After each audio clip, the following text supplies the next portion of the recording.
시간은 하나님 말씀 봉독하는 시간입니다. 하나님 말씀 요한복음 6장입니다. 요한복음 6장 19절입니다. 요한복음 6장 19절에서 21절, 24절에서 26절 두 부분을 보도록 하겠습니다. 요한복음 6장 19절입니다. 사실신 줄 알고 저와 여러분이 한 절씩 교독하겠습니다. 19절입니다. 제자들이 노를 저 10여리쯤 가다가 예수께서 바다 위로 걸어 배에 가까이 오심을 보고 두려워하거늘 이르시되 내니 두려워하지 말라 하신대 이에 기뻐서 배로 영접하니 배는 곧 그들이 가려던 땅에 이르렀더라. 24절 우리가 거기에 예수도 안 계시고 제자도 없음을 보고 곧 배들을 타고 예수를 찾으러 가버나움으로 가서 바다 건너편에서 만나 랍비여 언제 여기 오셨나이까 하니 예수께서 대답하여 이르시되 내가 진실로 진실로 너에게 이르노니 너희가 나를 찾는 것은 표적을 본 까닭이 아니요 떡을 먹고 배부른 까닭이로다. 아멘. 옆사람 축복합니다. 하나님이 특별히 사랑하십니다. 하나님의 손을 놓지 마세요. 할렐루야.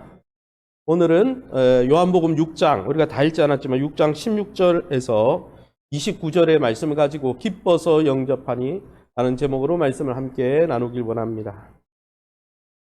신앙생활 하는 분들을 리서치해가지고 조사를 해보니까 세 가지 통로로 기독교 신앙으로 들어오더라는 거예요. 첫 번째 통로는 태어나 보니까 모태신앙이더라는 거예요. 이미 기독교 방식에 익숙한 분들이죠. 그래서 태어나자마자 내가 믿든지 말든지 그거는 나중의 일이지만 태어나 보니까 내가 기독교 가정에 태어나서 기독교로 들어오는 분이 있고 신앙으로 들어오는 분이 있고 두 번째 문은 무슨 문이냐? 어떤 분들은 나는 왜 여기에 존재하는 걸까? 내 인생은 무엇일까? 창조주가 있을까? 이렇게 뭐 창조과학이든 아니면 철학이든 이런 것 때문에 내 존재 목적이 뭘까? 이렇게 탐구하고 추구하는 자세로 갖고 있다가 우연찮게 이 기독교 신앙으로 하나님이 살아계시구나 이렇게 오는 분들이 있다는 거죠. 그리고 세 번째 문은 뭐냐?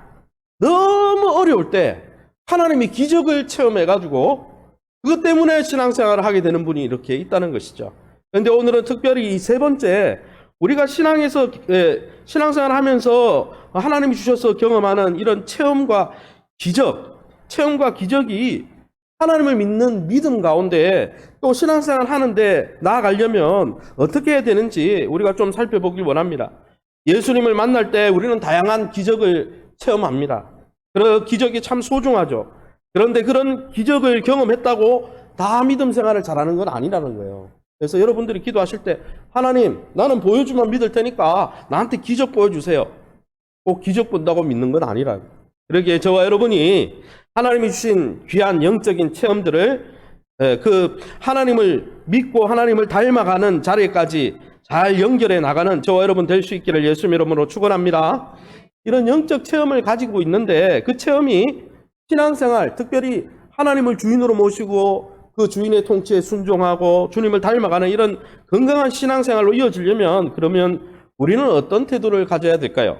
오늘 성경 원문을 통해서 사도 요한은 우리에게 두 가지 정도를 말씀해 주는데 첫 번째는 여러분 우리의 신앙의 체험과 기적이 바른 신앙생활로 연결되려면 신앙생활의 동기를 항상 점검하고 예수님의 신분과 사역을 성경적으로 바로 믿고 인정하면서 하나님의 사랑을 수용해야 된다는 거예요. 그래야 신앙생활이 건강하게 이루어지지 표적을 경험하고 기적 경험했다고 신앙생활이 건강한 게 아니라는 것이죠.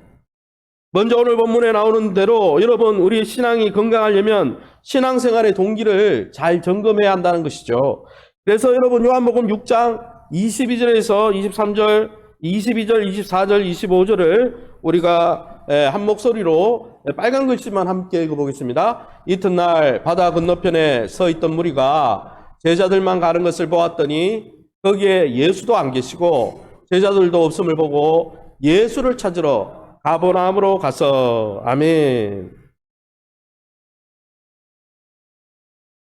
이 본문에 보면 이튿날 오병이어가 있고 그 다음 날이죠. 그 다음 날 바다 건너편에 서 있던 물이, 바다 건너편이라 하면 베스다 광야를 이야기하죠. 갈릴리 바다 건너편이 베스다 광야에 있으니까 거기에 있었다는 거예요. 무리가 다 찾아간 건 아닌 것 같아요. 왜냐하면 배를 타고 배 안에 5천 명이 다 타는 건 아니니까 아마 오병이어를 경험했던 사람들 중에 일부가 그 다음 날에도 베스다 광야에 나온 거예요. 왜 나왔냐 보니까 제자들만 배를 타고 가는 거 봤고 예수님은 안 간 걸 봤고, 예수님이 제자들과 함께 가지 않은 것을 봤거든요. 그래서 아마 예수님은 베세다 광야에 있겠지. 그래서 24절에 그 오병이어를 일으키던 베세다 광야에 예수님 찾아가는 거예요.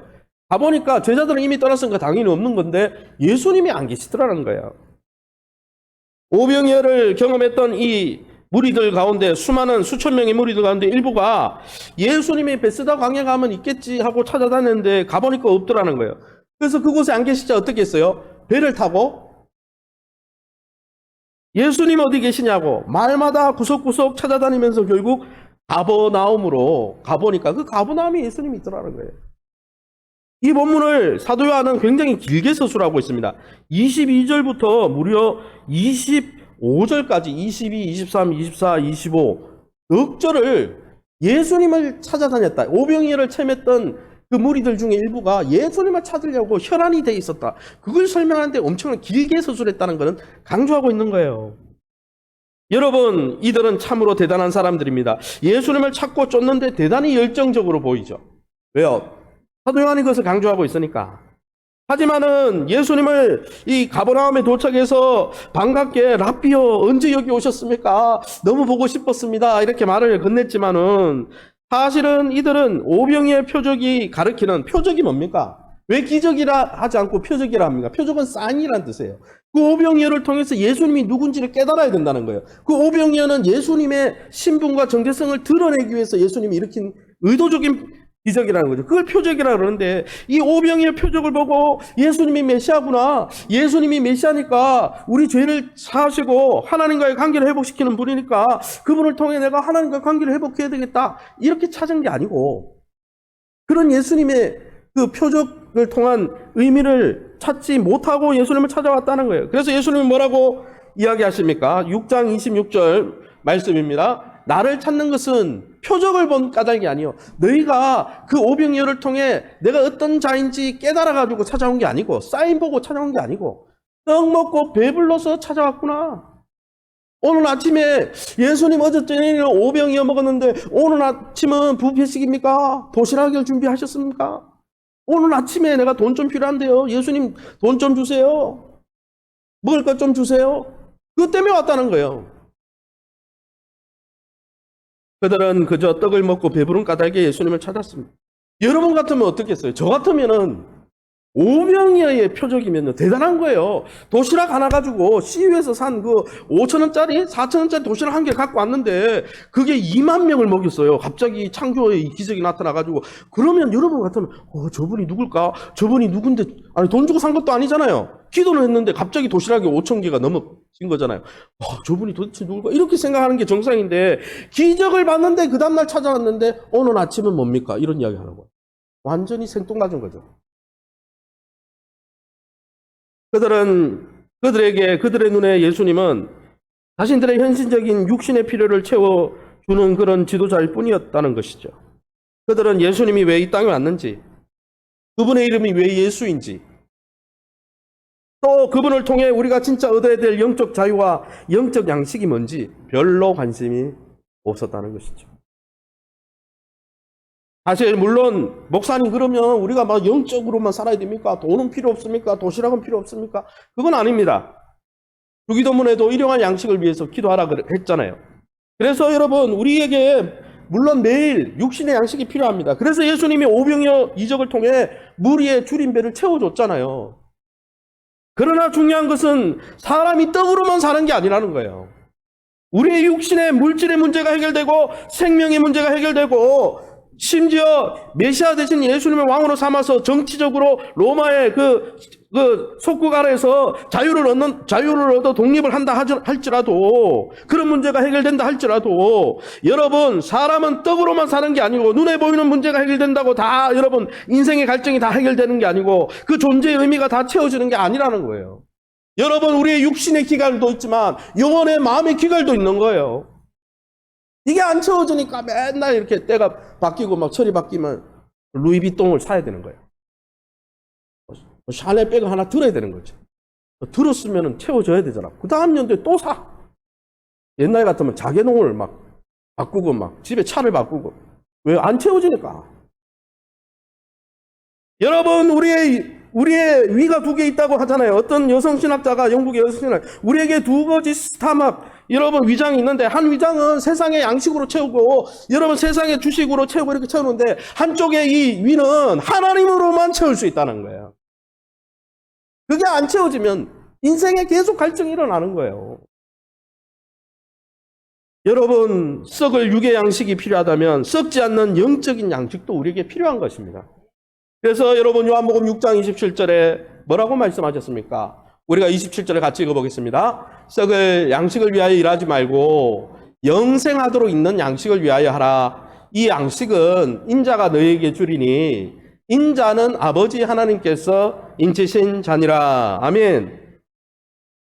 여러분, 예수님이 오신 목적은 이 영의 양식, 우리 마음의 기갈, 영혼에 뻥 뚫린 것 같아서 여러분, 음식을 먹어도 안 채워지고 다른 것으로도 먹어도 안 채워지고 그래서 중독이 되고 마약에 중독이 되고 여러분 다른 것에 중독이 되어도 안 채워지는 이 영적인 기갈함을 채워주려고 오셨다는 거예요.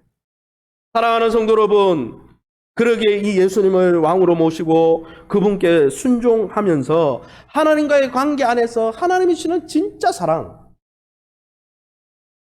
하나님이 주시는 진짜 수용, 세상에 어느 누구가 어느 누구도 여러분 우리를 있는 모습 그대로 수용 못 해줘요. 부모님도 여러분, 부모님들도 어떻습니까? 우리를 사랑해 주지만 부모님은 연약합니다. 부모님도 결손 과정에서 자랄 수 있고 부모님의 사랑을 덜 받을 수도 있어요. 그래서 우리의 모난 모습을 보면 못 수용해 줍니다. 그러나 하나님은 우리를 다 수용해 주시는 거예요. 예수님을 통해 우리가 죄의 문제가 해결되고 하나님의 자녀가 되면 우리가 다 받아들여지는 거예요. 우리의 마음이 채워지는 거예요.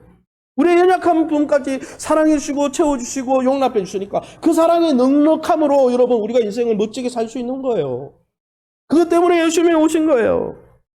그런데 여러분, 이 오병이의 기적을 보고 예수님이 그 역할을 하러 온 메시아구나 이걸 깨달아야 되는데 그 다음날 온 이분들이 예수님을 자기 마음대로 조종해가지고 자기 입맛대로 움직이려고 자기가 필요한 걸 채우는 왕으로 조정하려고 왔다는 거예요. 코로나 기간에 우리 교회 새 가족이 안 온 게 아닙니다. 예전에 좀 아주 남루한 옷을 입고 한 분이 신앙생활 하겠다고 예배 시간에 저기 교통에 왔더라고요. 그래서 저는 너무 새 가족이 드문드문 오시니까 새 가족 공부를 해야 되겠다. 그래가지고 막. 근데 이분이 첫 만남 딱 끝나고 나니까 뭘 주냐 하면은 통장 복사본을 딱 주시더라고요. 목사님, 제가 예전에 어느 교회에서 신앙생활 했는데 거기서도 도움을 받았는데 여기도 새 가족 등록 코스가 있죠. 제가 그거 할 테니까 매일매일 생활비 쪽으로 입금을 좀 해주십시오. 노다지 예수님이 관심 없어. 하나님 관심 없어. 노다지 그냥 통장에 입금되길 원하는 거예요. 그분이 설령 입금을 시켜주거나 뭘 도와주더라도 그분이 그 문제가 해결되면 하나님에 대해 관심을 가지겠습니까? 아니라는 거예요. 목사님, 저희는 안 그렇잖아요. 우리도 그럴 수 있어요. 무슨 말이냐?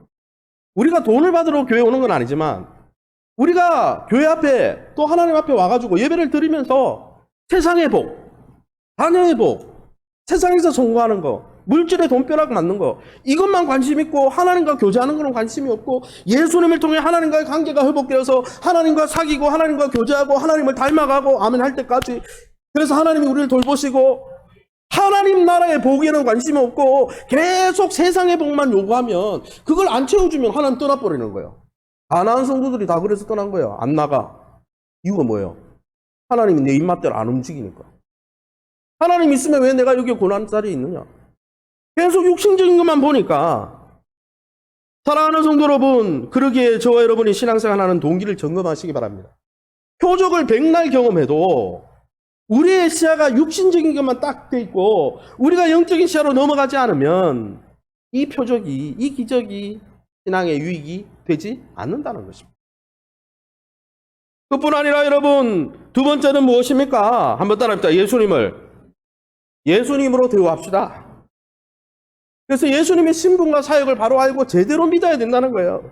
여러분, 예수님을 예수님으로 대우하는 게 뭡니까? 여러분, 예수라는 뜻이 뭡니까? 자기 백성을 저희 죄에서 건져내시는 분.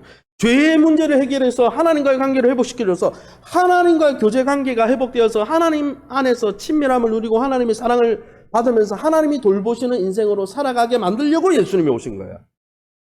거기에 관심이 없고 다른 거에 관심이 있다. 그럼 예수님 모르는 거예요. 예수님을 예수님으로 예우하는 게 아닌 거예요. 예를 들어가 제가 선생님으로 왔는데 다른 사람이 선생님으로 예우 안 하고 어느 집에 제가 가정교사로 갔다고 생각해 보세요. 내가 선생님으로 갔는데 선생님으로 예우 안 하고 그 아르바이트 공부하는 학생이 수학 공부를 하러 저한테 왔다고 생각해 봅시다. 자꾸 나한테 선생님 CU 가서 제가 돈 드릴 테니까 어머니 아버지가 주는 학원비 말고 내가 다른 돈 좀 더 드릴 테니까 CU 가서 도시락 사오세요. 소세지 사오세요. 바나나 우유 사오세요. 맨날 그것만 시키고 공부는 안 해. 그러면 여러분 제 기분이 어떨까요? 돈은 더 받아서 좋긴 하겠지만은 제 기분이 어떨까요? 선생님으로 갔는데 자꾸 하인 취급하고 심부름만 시키고 이러면 기분이 좋을까요? 나쁠까요? 나쁘죠. 예수님이 여러분 자신의 살과 피를 찌르셔서 십자가에 달리셔서 하나님과의 관계를 회복시키고 자기 백성을 저희 죄에서 구원해가지고 하나님과의 관계, 하나님 나라의 시민권을 줘가지고 하나님이 채우시는 인생을, 멋진 인생을 살게 만들려고 오셨는데 그 예수님의 역할을 인정하지 않고 자꾸 엉뚱한 것만 구하면, 엉뚱한 것만 자꾸 시키게 되면 예수님 마음이 어떨까요? 힘이 섭섭할 것 같아요. 여러분 오늘 본문에 보면 성자 하나님, 메시아로 오신 하나님을 예수라고 했습니다. 오늘 본문 이 16절에서 29절에 우리가 읽지 않았지만 7번이나 나와요. 16절에 예수, 19절에 예수, 22절에 예수, 24절에 예수, 26절에 예수, 29절에 예수. 목사님 예수님 이러니까 예수 아니에요. 예수님은 이름이 많아요. 그리스도, 인자, 주, 랍비 여러 가지 이름 많아요. 그런데 사도 요한은 계속 예수라고 강조하고 있는 거예요. 자기 백성을 저희 죄에서 구원해서 하나님과의 관계를 누리고 그 하나님과 동행하면서 누리는 복을 누리게 하려고 오신 구원자. 그것을 위해서 29절에 하나님이 예수님을 보냈다고 했습니다. 그래서 여러분 6장 25절에 29절 우리가 말씀 함께 읽어보겠습니다. 빨간 글씨로 한번 읽어볼게요. 시작. 랍비여 표적을 본 까닭이 아니요 떡을 먹고 배부른 까닭이로다. 영생하도록 있는 양식을 위하여 하라. 이 양식은 인자가 너에게 주리니 하나님께서 보내신 이를 믿는 것이 하나님의 일이니라. 아멘. 이 본문에 보니까 여러분 예수님은 자기 백성을 저희 죄에서 구원하시려고 여러분 29절에 하나님이 보내셨다는 거, 이 땅에. 그것 때문에 보냈는데 그냥 보낸 게 아니죠. 어떻게 보냈어요? 27절에 인자로 보냈다고 그랬어요. 인자는 다니엘 7장에 나오는 본문인데 생명과 심판의 권세를 위임받고 왔다는 거예요.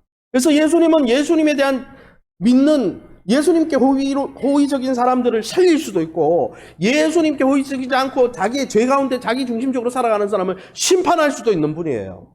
할렐루야. 그분이 하나님과의 관계를 회복시켜 줄 수도 있고 하나님과의 관계를 여러분 회복 안 시키고 그냥 버려둘 수도 있는 거예요. 할렐루야. 그것 때문에 오신 거예요. 그런데 여러분 예수로 오시고 인자로 오시고 하나님께 이 일 때문에 보냄을 받은 그분을 믿지 않고 자기 욕심만을 채우고자 그들이 자기 욕심, 육신에 오늘 뱀또 도시락이 메뉴는 뭡니까? 이래가 찾아온 거 아니에요. 그들이 뭐라고 예수님을 불렀습니까? 25절을 같이 한번 읽어보겠습니다. 시작. 바다 건너편에서 만나 랍비여 언제 여기 오셨네? 예수님을 뭐라고 부릅니까? 랍비. 그 전날은 뭐라고 부르는지 아세요? 그 선지자, 메시아다 이래 부르다가 하루 딱 바뀌니까 랍비요 그랬어요. 목사님 랍비도 존칭이 좋은데 선생님 이거 아닙니까? 랍비는요 히브리 사회에서 사장님. 여러분 막 지나가다가 기업하는 분 잘 모르는데 예우할 때 뭐라고 씁니까? 사장님. 그리고 잘 모르면은 선생님 해요 안 해요? 그 표현이에요. 그 표현이에요. 그냥 대수롭지 않게 선생님, 사장님 오늘 아침에 메뉴는 뭡니까? 이거 묻는 거예요. 그리스도라고 부르지 않습니다. 예수라고 부르지 않습니다. 그들에게는 예수님이 자기의 욕망을 채울 그냥 그런 사장님일 뿐이었다는 거예요. 사랑하는 성도 여러분, 이처럼 예수님의 일으키는 표적과 이적을 통해 우리가 진짜 유익을 얻으려면, 신앙의 유익을 얻으려면, 하나님 나라의 일을 이해하고 하나님 나라의 복을 누리려면 믿음이 필요한 겁니다. 믿음이 뭡니까? 기존에 우리가 세상에서 갖고 살았던 세계관, 사고방식, 가치관, 세상을 바라보는 관점을 하나님이 생각하는 관점으로 바꾸는 거예요. 그를 랍비로 보는 게 아니고 메시아로 보는 거예요. 그 표적을 통해서 도시락 하나 더 얻겠다, 아니면 내일 돈이 필요한데 돈을 하나 더 얻겠다라고 바라보는 게 아니고, 그분이 나의 영적인 것까지 채울 수 있는 메시아구나라고 관점을 달리 보면서 여러분 일어나는 역사와 사건과 만남을 재해석하는 게 믿음입니다. 눈에 보이는 대로 해석하는 건 믿음이 아니에요. 여러분, 요수아 갈렙이 왜 그들만 가나안 땅에 들어갔습니까? 그들은 보이는 대로 해석하지 않고 보이는 것을 하나님의 관점에서 해석했다는 거예요. 약속의 관점. 하나님이 저 땅을 적과 꿀이 흐르는 땅이다 그랬으니까 적과 꿀이 흐르는 땅이라는 렌즈를 끼고 그 땅을 보니까 거기에 안악자손도 문제가 안 되고 거기에 거인족도 문제가 안 되고 다 하나님이 알아서 해결하실 거니까. 할렐루야. 근데 그 믿음이 없었던 여러분 지파 정탐꾼들은 어떻게 했습니까? 보이는 대로만 그냥 믿었잖아요. 사랑하는 성도 여러분, 신앙생활 할 때 신앙의 많은 체험과 여러분 많은 연륜이 정말 신앙에 도움이 되려면, 그러니까 하나님 나라 차원에서 보는 믿음의 눈이 있어야 되는 거예요. 신앙생활을 아무리 오래 하고 직분을 아무리 오래 가졌어도 신앙생활을 세상의 복을 받기 위해서 하는 사람들은 하나님과의 관계 별로 안 중요합니다. 말씀과 기도 예배 드리는 거 별로 안 중요해요. 왜? 그게 복인 줄을 모르거든. 그게 복인 줄을 몰라.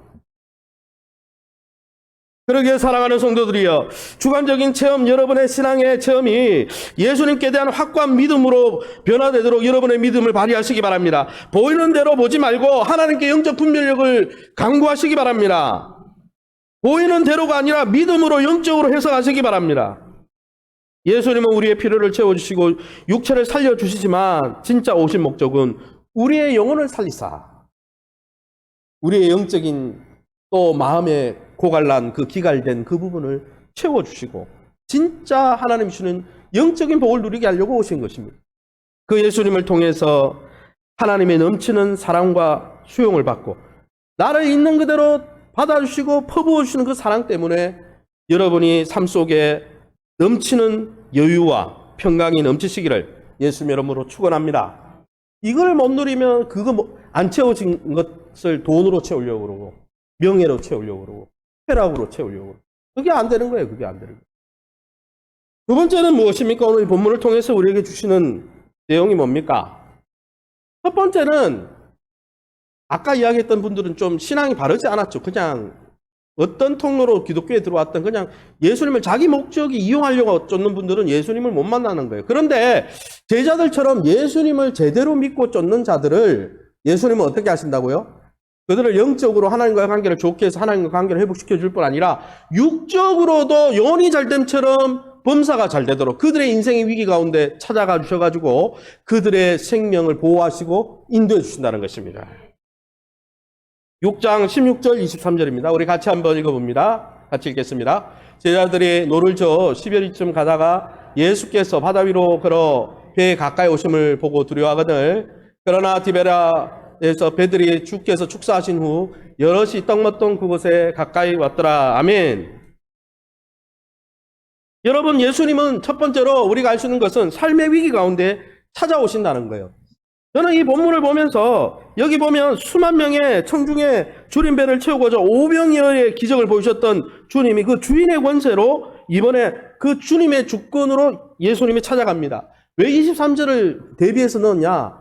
이 본문에서 예수님을 주라고 표현한 본문은 23절밖에 없거든요. 23절에 주라 그랬어요. 퀴리오스라는 것은 황제라는 뜻인데 로마 황제는 모든 것의 주인이기 때문에 로마 나라의 안에 있는 모든 자원을 동원할 수 있는 능력이 있는 거예요. 예수님은 온 우주 만유의 주제 되십니다. 온 우주 만물의 CEO 되십니다. 그분은 온 우주 만물에 있는 모든 것들을 운영해서 우리를 도와줄 수 있습니다. 그분이 온 우주 만물에 있는 모든 것들을 동원해서 5,000명을 먹이셨던 그분이 그분의 권세로 제자들이 시험 가운데 있을 때 어떻게 하십니까? 19절에 보세요. 예수께서, 예수란 말은 건진다는 뜻이거든요. 구원자라는 뜻이거든요. 제자들 구원하시러 가시는데 어떻게 가십니까? 그 주권, 그 모한 위에 주제 되신 분이 바다 위를 걸어가지고, 이 바다는 그냥 바다가 아니에요. 폭풍이 일었다고 그랬어요. 마가복음에는 광풍, 미친 바람이라고 그랬어요. 통제가 안 되는 바람을 바다를 밟고 바다를 짓누르고 통제하시면서 모든 것을 통제하는 주인이 예수가 되셔서 제자들을 건지러 그 배에 가까이 할렐루야. 이것은 예수님을 목적과 육신의 목적과 동기로만 찾아다녔던 무리와의 상황과는 좀 정반대입니다. 드라마를 연구해보면 포일 구조가 있는데 무슨 말이냐면은 주인공과 주인공의 반대편에 서 있는 사람, 이 사람과 이 사람의 사역, 이 사람이 일으키는 사건과 이 사람이 일으키는 사건이 정반대의 사건이에요. 그 두 개를 포일, 대조시켜가지고 주제를 도출하는 게 포일 구조입니다. 그런데 오늘 본문에도 포일 구조가 나와요. 22절에서 25절에 보면 22절에서 25절의 내용이 뭐였습니까? 굉장히 긴 내용인데 한마디로 이야기하면 오병이어 떡을 먹었던 사람이 또 떡 먹으려고 예수님을 쉼없이 배를 타고 찾아다녔다는 거예요. 그런데 오늘 본문에 16절에서 21절에 나오는 제자들은 예수님을 찾아다녔습니까? 예수님이 찾아왔습니까? 예수님을 찾아다니지 않았어요. 많은 무리가 물질의 문제로 자기 문제를 해결받으려고 예수님의 액면 그대로 예수라는 의미도 모르고 예수님을 예수로 받아들이지 않던 그들은 예수님을 아주 땀을 빨빨 흘리면서 찾아내가 겨우 만났지만은 예수님의 오신 목적을 이해하고 예수님의 영접한 제자들은 위기 가운데 예수님이 찾아가시더라는 거야. 할렐루야. 여러분, 신자의 위기가 당할 때 예수님은 찾아오십니다. 우리를 찾아오시는 거예요. 우리가 찾아다니는 게 아니에요. 예수님이 찾아오시는 거예요. 오병이의 창조의 권능으로 무리를 먹이셨던 그분이 광풍이 일어서 사면 초가의 상황에 있는 제자들을 구원하시러, 예수가 뭡니까? 구원자라는 뜻 아닙니까? 구원하시러 오셨다는 거예요. 사랑하는 성도 여러분, 오늘도 우리가 믿고 붙든 주님은 그를 믿고 의지하는 자들의 영혼을 살려서 하나님과의 관계를 회복시켜 줄 뿐 아니라 그들의 인생의 위기가 올 때 그들을 구원해 주시려고, 우리를 구원해 주시려고 찾아오신다는 거예요. 할렐루야. 이게 얼마나 위로가 됩니까? 내가 찾는 거랑 누가 먼저 여러분 우선순위에 넣어놓고 찾아오는 거랑 뭐가 좋습니까? 찾아오는 게 좋지. 찾아오는 게. 사랑하는 성도 여러분, 폭풍이는 바다를 다스리고 무리를 걸으시면서 예수님이 믿는 우리를 구원해 주려고 찾아오신다는 것이죠. 여러분, 우리의 인생에 밤은 깊고 우리의 인생에 파도가 사나운데 눈앞에 예수님이 안 보입니까? 그래서 두렵습니까? 눈을 들어 우리의 인생의 거친 바다를 밟으시며 그것을 통제하시면서 우리의 위기 가운데 우리를 건져주시는 예수님을 믿음의 눈으로 바라보시기를 예수님의 이름으로 축원합니다. 두 번째는 무엇이냐? 두 번째는 찾아오시는데 끝나는 게 아니고 삶의 위기로부터 벗어날 수 있는 길을 열어주시고 안전하게 원래 가려고 했던 목적지로 인도해 주신다는 것이죠. 우리 요한복음 6장 17, 18, 20, 21절 우리가 한 목소리로 읽어보겠습니다. 배를 타고 바다를 건너 가버나움으로 가는데 이미 어두웠고 예수는 아직 그들에게 오시지 아니하셨더니 큰 바람이 불어 파도가 일어나더라. 20절 이르시되 내니 두려워하지 말라 하신대 이에 기뻐서 배로 영접하니 배는 곧 그들이 가려는 땅에 이르렀더라. 아멘. 여러분, 이 본문도 포일입니다. 무슨 말이냐? 17, 18절과 20절, 21절을 상상해 보세요. 17, 18절은 폭풍이는 바다를 지금 제자들이 가고 있어요. 그리고 21절에는 폭풍이는 바다였는데 폭풍이 이 본문에는 설명이 안 됐지만 다른 복음서를 대조해서 보면 폭풍이 다 해결되어지고 그들의 배가 잔잔히 평안히 원래 가려고 했던 가버나움의 항구에 딱 간 거예요. 여러분, 폭풍은 언제 일어났습니까? 반대로 다시 물어보겠습니다. 두 번째 본문에서 배가 폭풍 가운데 안전하게 가버나움에 도착하게 된 이유가 뭡니까? 왜? 제가 밑줄 끄는 그 부분, 여러분 아주 시력이 좋으시네요. 실력도 좋지만 시력이 좋으시네. 딱 그냥 보니까 밑줄 끈 게 답이다. 잘 하셨어요. 여러분, 광풍이는 바다에 그들이 광풍과 맞서면서 힘겹게 있었던 이유는 예수님이 원래 가버나움으로 가라 하셨거든요. 사실은 다른 본문에 보면. 그런데 예수님은 그 배에 있었어요, 없었어요? 안 계셨어요. 그래서 예수는 아직 오셔야 되는데 아직 예수님이 제자들과 함께 하지 않았다는 거예요. 그러니까 인생에 큰 광풍이 있는 거예요. 여러분, 우리가 신앙생활을 하더라도 우리가 예수님 안에 거하지 않으면 큰 폭우를 맞이하는 거예요. 그러나 여러분, 예수님이 찾아오셔서 내니 두려워하지 말라, 기뻐가지고 그냥 배로 모셨는데 배에 들어오자마자 바다가 잠잠해지고 그냥 가려던 곳으로 돛담배처럼 그냥 쭉 가는 거예요, 평안히. 왜요? 예수님을 배에 모셨기 때문에. 사랑하는 성도 여러분, 이 본문을 보면서 저는 흥분이 되더라고요. 와, 내가 신앙생활 할 때 예수님과 함께 하느냐 안 하느냐, 예수님이 내 삶에 함께 하느냐 안 하느냐, 이게 중요한데 그것 때문에 문제가 해결되는구나. 그거랑 이걸 묵상하다가 떠올라온 게 뭐냐면, 구약에 출애굽한 이스라엘 백성이 여러분 바로 가나안 땅에 들어갔습니까? 아니에요. 출애굽기 15장에 보면 6월절 기사를 체험하고 돌아서자마자 홍해가 가로막았어요. 위에는 전차가 부대가 왔습니다. 사면초가입니다. 홍해 때문에 죽게 생겼어요. 사면초가 방법이 없어요. 그런데 여러분, 홍해 앞에서 더 나갈 수 없고 사면초가에 있던 두려워 떨던 이젠 죽었구나 이렇게 하던 이스라엘 백성들을 하나님은 어떻게 하셨습니까? 길이 없으니까 바다를 그냥 쫙 갈라버려가지고 바다의 길을 쫙 내가지고 그 바다에서 그 위기의 홍해 바다가 구원의 바다가 될 수 있도록, 안전하게 바다 건너편으로 안전하게 건너갈 수 있도록 홍해의 기적을 이루어 주신 것처럼, 그 옛날 이스라엘을 하나님 명을 받들어 안전하게 홍해 바다에서 인도했던 모세처럼, 모세가 예언했던 그 선지자 메시아 되신 예수님이 폭풍이는 바다에서 이제 죽을 수도 있어요. 다른 본문에 보면 거의 죽게 되었다 돼 있어요. 죽을 수도 있는 사면초가의 상황 속에서 어떻게 하셨습니까? 내니 두려워 말라. 찾아오시니까 그 바다의 위기가 확 변해가지고 잔잔한 바다가 되어서 목적지에 잔잔하게 원래 가야 될 목적지에 싹 도착했다는 거예요. 게다가 그 본문에 뭐라고 이야기했습니까? 내니, 한번 따라합시다. 내니 두려워하지 말라. 내니, 이 내니란 단어가 중요한데요.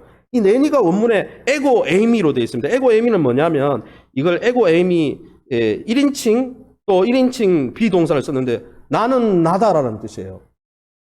여러분, 이거 어디서 안 들어봤어요? 구약에서 I am who I am. 모세가 당신의 이름이 뭡니까? 그러니까 나는 스스로 있는 자니라. 나는 나다. 이렇게 대답하셨거든요. 구약의 여호와의 호칭이 나는 내니, 이 표현이, 이거 한글로는 이렇게 써야되니까 여러분 별로 감동이 없는데, 저는 이걸 영어 성경이나 또 원문 보면서 내가 구약의 여호와, 그가 보낸 하나님의 아들이다. 내가 여호와다. 내가 그때처럼 불급한 모세의 그 이스라엘 백성에 막았던 홍해 그 바다를 열었던 것처럼 내가 너희를 열어서 너희를 안전하게 인도해 주리라. 사랑하는 성도 여러분, 오늘도 주님은 우리 믿는 우리에게 찾아오십니다. 내니 두려워 말라. 내니 두려워 말라. 사랑하는 성도 여러분, 사면초가의 어려움에 빠져있던 제자들이 도움받고 구조받을 수 있었던 방법은 내니 두려워 말라. 그 주님의 음성을 믿고 신뢰하는 것밖에 없었어요. 그분을 모셔드리고 영접하는 것밖에 한 일이 없어요. 그런데 어떻습니까? 주님을 모셔드리니까 가로막고 있는 홍해도 문제가 안 되고 홍해를 갈라버리고, 폭풍에는 갈릴리 바다도 여러분 제자들에게 문제될 게 하나도 없었다는 거예요. 사랑하는 성도 여러분, 오늘도 주님이 말씀하십니다. 내니 두려워 말라.